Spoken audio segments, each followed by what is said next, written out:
Yeah! So ఇప్పుడు ఒక అమ్మాయి చేసినట్టుగా ఇంకో అమ్మాయి చేయదు. ఒక అమ్మాయి బిహేవియర్ కావచ్చు, యాటిట్యూడ్ కావచ్చు, టాలెంట్ కావచ్చు, ఏదైనా ఇంకొకరితో మ్యాచ్ చేయడానికి లేదు.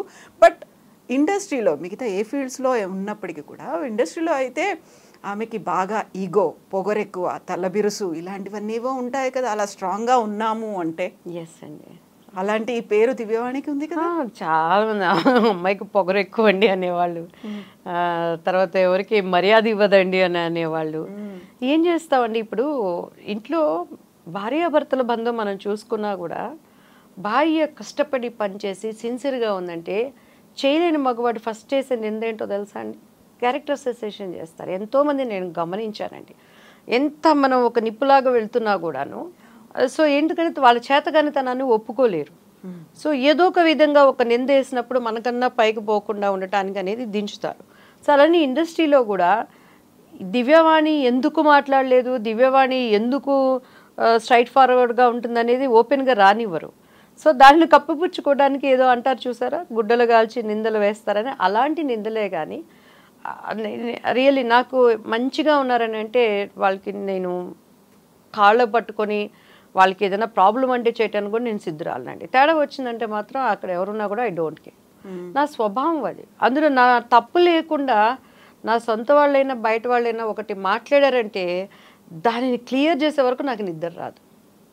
సో పరిస్థితులను బట్టి కొన్ని అక్కడ మనం నిందలు వేయించుకోవాల్సి వచ్చింది, అంతేగాని స్వతహాగా నేనైతే అది కాదండి. ఇంకెంతకన్నా ఏం చేస్తావండి, మాట్లాడితే మాట్లాడతాం, నమస్కారం అంటే నమస్కారం పెడతా. నీ నోటి దోల కోసం నువ్వు వాడే చెత్త మాటల్ని నేను పడాల్సిన అవసరం నాకేంటి? మా స్థానంలో నీ పెళ్ళాం ఉంటే, మా స్థానంలో నీ చెల్లెలు ఉంటే, మా స్థానంలో నీ ఇంటి ఆడపడుచుంటే నువ్వు అలానే మాట్లాడతావా? కొంచెం ఇంగిత జ్ఞానం ఉండాలి మగవాళ్ళు అనేవాళ్ళకు కూడా. ఎంత ఆర్టిస్టులు అయితే మాత్రం వాళ్ళు ఆడవాళ్ళు, వాళ్ళకి కొన్ని సభ్యత సమాజము.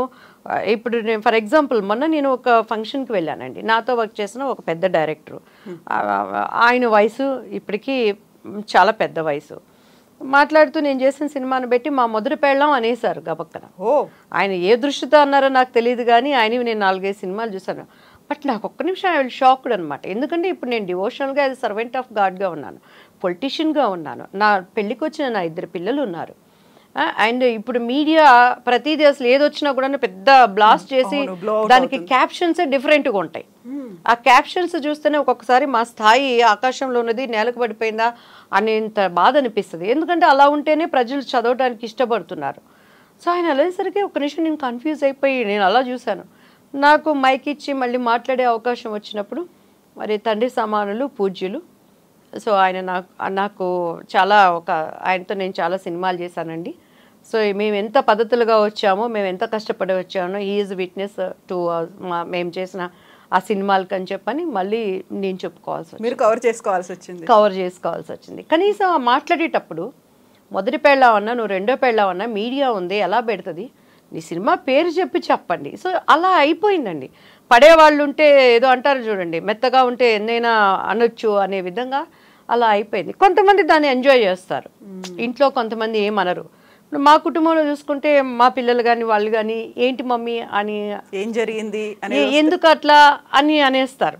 సో అవన్నీ అభ్యంతరకరంగా ఉంటాయని వాళ్ళు అర్థం చేసుకొని, పోనీ ఒకవేళ నిజంగా నీకు నాకు ఒక బ్యాడ్ రిలేషన్ ఉండో, లేకపోతే మేము విచ్చలవిడిగా నీ దగ్గర మనం బిహేవ్ చేస్తూ ఉండి మీరు అలా మాట్లాడారంటే కూడా అర్థం ఉంది. అసలు ఏముండదు,